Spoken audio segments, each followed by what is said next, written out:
Home makers के mind में कुछ ना कुछ काम चलते रहते हैं। या तो वो काम करते रहेंगे या तो वो किसी काम के बारे में सोचते रहेंगे कि ये काम अभी मुझे करना है या वो काम पेंडिंग है, आज करना है, कल करना है।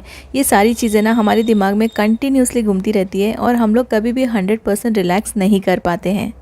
घर के काम को देखकर तो हम लोग आंखें नहीं बंद कर सकते, इसलिए घर के काम तो करने ही पड़ेंगे। लेकिन इन काम को आसानी से कर सकते हैं और ऐसे कर सकते हैं कि आपको समय भी कम लगे और आपको आसानी भी हो और आपका जो घर है वो इजीली मैनेज भी हो जाए। आज के वीडियो में बहुत सारे हैक्स हैं जो आई होप आपको ये यूज़फुल लगेंगे और आप वीडियो एंजॉय करेंगे। तो चलिए without wasting any time let's get into the video. Hello guys, नमस्ते एंड वेलकम बैक। आज के वीडियो में कमेंट करना मत भूलिएगा कौन सा हैक आपको सबसे ज़्यादा अच्छा लगा, ज़रूर बताइएगा।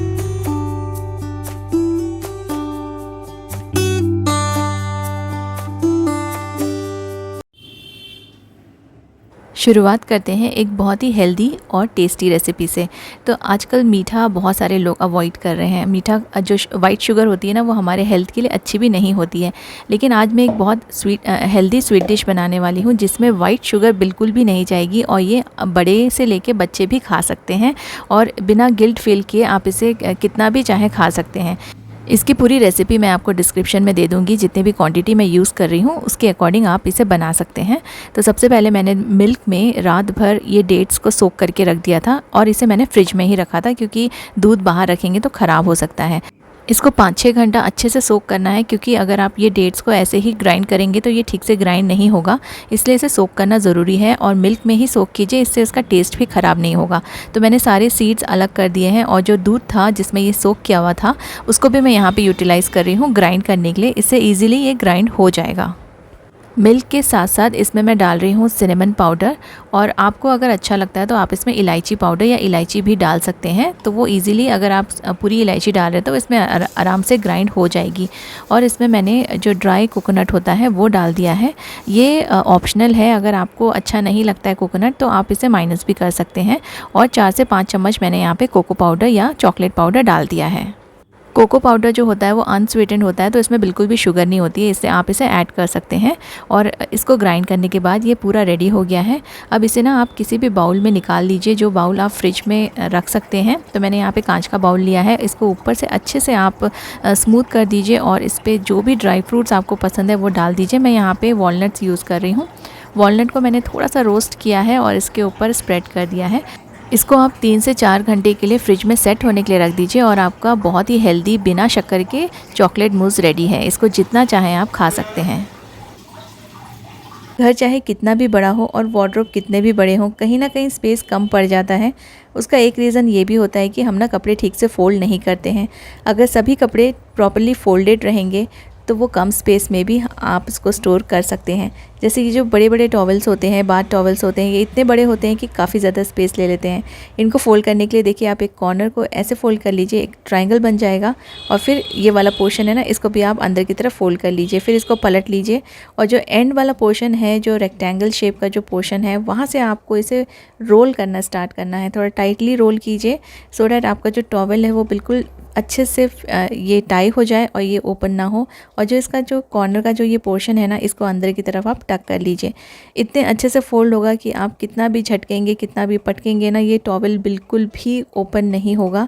और क्योंकि देखिए इसको हमने ऐसे रोल किया है, बिल्कुल ये पतला सा रोल हो गया है, नैरो सा, ये बिल्कुल भी स्पेस नहीं लेगा। आप किसी छोटे से बास्केट में भी अपने टॉवल्स को स्टोर करके रख सकते हैं। अगर आप नॉर्मली फोल्ड करेंगे तो आपका जो वार्डरोब है उसमें बहुत सारे टॉवल्स रखने की जगह नहीं हो पाएगी। सिमिलरली आप अपने ड्रेसेस को भी ऐसे छोटे से छोटे फोल्ड कर सकते हैं जिसमें आप इसको हैंग भी कर सकेंगे। और आप इसे अगर हैंग नहीं करना चाहते हैं तो किसी बास्केट में भी रख सकते हैं, तो स्पेस कम लगेगा।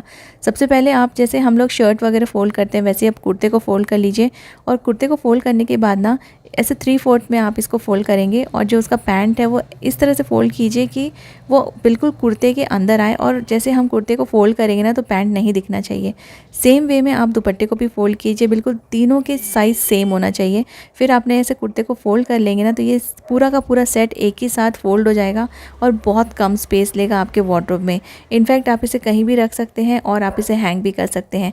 मोस्टली क्या होता है ना, जब हम लोग अपने वार्डरोब में कपड़े हैंग करते हैं तो जो कपड़े हैं वो नीचे तक हैंग होते हैं और नीचे का स्पेस वेस्ट हो जाता है, हम लोग वहाँ पे कुछ भी नहीं रख पाते हैं। तो बस इसको ओपन कर लीजिए, सेंटर में आप हैंगर डाल दीजिए और देखिए जैसे आपने फ़ोल्ड किया था बिल्कुल छोटा सा, वैसे ही आप इसे हैंग करके भी रख सकते हैं। इससे आपके वार्डरोब का नीचे का स्पेस वेस्ट नहीं होगा और आपके जो कपड़े हैं वो भी अच्छे से रहेंगे, क्रश नहीं होंगे। और ये दोनों तरह से आप रख सकते हैं, हैंगर में भी हैंग कर सकते हैं, किसी बास्केट में भी रख सकते हैं। अब मैं इसको हैंग करके भी दिखाऊंगी। देखिए मैंने अपने सारे कपड़े ऐसे ही हैंग किए हैं। इसमें ड्रेसेस भी हैं, इसमें सूट्स भी हैं, इसमें वन पीस भी है। तो ये सारे ऐसे हैंग किए हुए हैं कि नीचे का जो स्पेस है वहाँ उस स्पेस को भी मैं यूटिलाइज़ कर सकती हूँ। मैंने 2 बॉक्सेस रखे हैं, एक मैंने दूसरा ऑर्गेनाइज़र रखा है और एक और मैंने बास्केट रखा है। तो बहुत सारी चीज़ें नीचे आ जाती है अगर आपको स्पेस प्रॉपर्ली मिल जाए। एक और चीज़ मुझे घर में ना बहुत ज़्यादा परेशान करती है, जितने भी केबल्स हैं, वायर्स हैं, और इनके बिना काम भी नहीं चलता है क्योंकि कहीं ना कहीं कभी ना कभी ये यूज़ में आ जाते हैं। तो ये एक्सटेंशन का केबल है और ये काफ़ी लंबा है क्योंकि एक्सटेंशंस तो इसके जो वायर्स होते हैं काफ़ी लंबे होते हैं और हर जगह हम लोग इसे यूज़ कर पाते हैं। तो इसको बस गोल गोल करके छोटा मैंने इसमें राउंड इसको मैं फ़ोल्ड करते जा रही हूँ वायर्स को। और ये अगर आप ऐसे रखेंगे तो ये ख़राब भी नहीं होंगे और आपका जो घर है ना वो भी क्लटर्ड नहीं दिखेगा, क्योंकि इन वायर्स के साथ घर काफ़ी ज़्यादा अनटाइडी लगता है। एक बार फ़ोल्ड हो गया ना तो इसका जो प्लग है आप इसके बीच में से, सर्कल में से निकाल लीजिए और इसमें ऐसे निकालेंगे ना तो ये पूरी तरह से लॉक हो जाएगा। और फिर इसका जो प्लग है वो आप इसको जो इसका पॉइंट है उसमें फ़िक्स करके रख दीजिए। तो ये एक तरह से सेफ़ भी रहेंगे, ख़राब भी नहीं होंगे और ये लॉक भी हो जाएगा। और इसका जो हमने इसे पूरा फ़ोल्ड किया था, इसका फ़ोल्ड भी ख़राब नहीं होगा। और इन सारी चीज़ों को ना मैं एक बास्केट में रखती हूँ। किसी भी एक बास्केट को आप इस सब चीज़ के लिए डेडिकेट कर दीजिए, वायर्स के लिए या फिर एक्सटेंशंस के लिए। तो ये सारी चीज़ें भी ऑर्गेनाइज्ड रहेंगी और आपका जो घर है वो टाइडी लगेगा।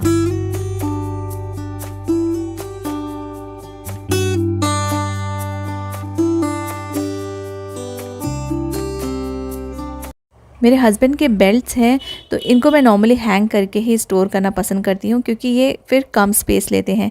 लेकिन अगर कहीं आप ट्रैवल कर रहे हो तो फिर बेल्ट को फ़ोल्ड करना काफ़ी मुश्किल हो जाता है और अगर आपने इसे फ़ोल्ड किया भी है तो भी ये ओपन हो जाता है। जैसे ये नॉर्मली मैंने फ़ोल्ड करके दिखाया तो ये ओपन हो जाता है। इसे अच्छे से फ़ोल्ड करने के लिए आप इसे ना ऊपर से डालिए और ऊपर से आप अंदर की तरफ इसको घुमाते जाइए तो ये अपने आप ही एक छोटे से रोल में ये पैक हो जाएगा और ये फिर ना खुलेगा नहीं। और अगर ये आपको ऐसा लग रहा है कि खुल रहा है, आपको और अच्छे से इसे पैक करना है तो आप ना अपना रबर बैंड यूज़ कीजिए तो ये अच्छे से फ़ोल्ड हो जाएंगे और फिर ये बिल्कुल भी ओपन नहीं होंगे। किसी भी रबर बैंड की हेल्प से आप इसे ऐसे फ़िक्स करके रख सकते हैं तो ट्रैवलिंग में ये कम से कम स्पेस लेंगे। और इनको ऐसे रखने से ना इनका जो लेदर है वो भी ख़राब नहीं होता है, क्रैक्स वगैरह नहीं आते हैं।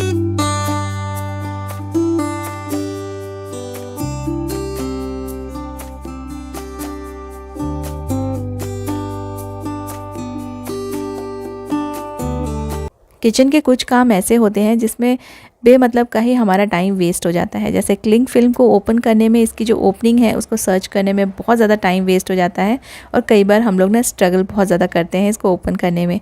अपने फिंगर में एक रबर बैंड टाई कर लीजिए और फिर आप इसकी ओपनिंग को ऐसे रब करके देखिए, ईज़िली आपको इसकी ओपनिंग मिल जाएगी और बहुत ज़्यादा टाइम आपका इसमें वेस्ट नहीं होगा।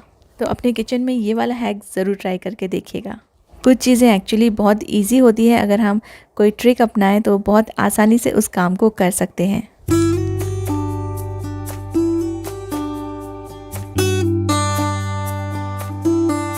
कुछ सालों तक यूज़ करने के बाद कुकर की जो रिंग्स होती हैं उनका जो शेप है वो ख़राब हो जाता है और इसलिए ना फिर हमारा जो कुकर है वो ठीक से काम करना बंद कर देता है। सबसे पहले तो आप इसको ना इसकी क्लीनिंग का बहुत ज़्यादा ध्यान रखिए। जैसे ऐसे वाली जो रिंग्स होती है इसके अंदर अंदर खाना जाके छुप जाता है, वो क्लीन नहीं होता है, तो उसे क्लीन करना बहुत इंपॉर्टेंट है। तो इससे आपकी जो रिंग की लाइफ है वो भी बढ़ेगी। दूसरा, आप इसे ना बीच बीच में गर्म पानी में, गर्म मतलब थोड़े से वार्म पानी में इसे डाल के कुछ 5-10 मिनट के लिए रहने दीजिए तो इसका जो शेप है वो भी वापस आ जाएगा और आप इसे दोबारा से यूज़ कर पाएंगे कई सालों तक। फिर ना आपको आपके कुकर की रिंग्स चेंज करने की ज़रूरत नहीं पड़ेगी। ऐसा करने से ये रिंग्स काफ़ी सालों तक चलती है। बहुत ज़्यादा गर्म पानी नहीं लेना है आपको, थोड़ा सा वार्म वाटर लेना है जिससे कि ना ये फिर रिंग भी ख़राब नहीं होगी और इसका जो शेप है वो वापस आ जाएगा।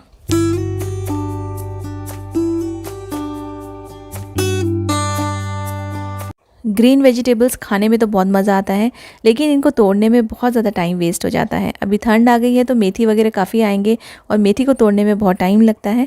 तो ना आप ऐसे ग्रेटर ले लीजिए। मेरे पास अभी मेथी नहीं है तो मैं कोरिएंडर आपको इसमें से तोड़ के दिखा रही हूँ।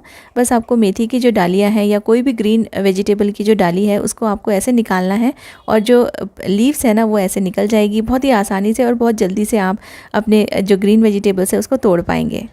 एग्स को हम लोग कई दिनों तक स्टोर करके रखते हैं फ्रिज में, लेकिन बहुत बार समझ में नहीं आता है कि एग्स फ्रेश हैं या नहीं है और इन्हें कंज्यूम करें या इन्हें थ्रो कर दें।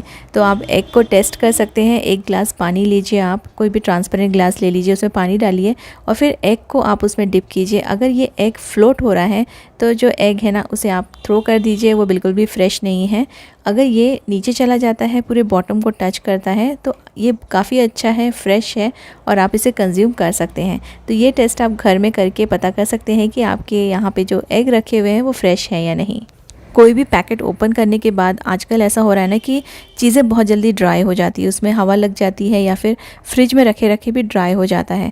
तो अगर आप ऐसे कोई पैकेट्स ओपन करते हैं जैसे चीज़, बटर या कोई भी खाने की चीज़, तो आप उनका जो रैपर फट गया है ना उसे रिमूव कर दीजिए और जितना भी पोर्शन आपको लग रहा है कि ड्राई हो गया है उसको भी आप रिमूव कर दीजिए। और फिर आप सिल्वर फॉइल लीजिए, सिल्वर फॉइल को डबल फोल्ड कर लीजिए और अच्छे से उस पैकेट को रैप करके, सिल्वर फॉइल से रैप करके आप अपने फ्रिज में स्टोर कीजिए। तो ये चीज़ें ना बिल्कुल इनमें हवा नहीं जाएगी और ना ही इसमें मॉइस्चर जाएगा और ये सॉफ्ट रहेंगी, बिल्कुल भी ड्राई नहीं होंगी। जैसे क्रीम चीज़ में थोड़ी सी हवा लग गई थी क्योंकि उसका जो रैपर है वो फट गया था और इसलिए ऊपर का थोड़ा सा पोर्शन ड्राई हो गया था, वो मैंने रिमूव कर दिया है। तो आप ऐसे अपने फूड आइटम्स को स्टोर करके रख सकते हैं।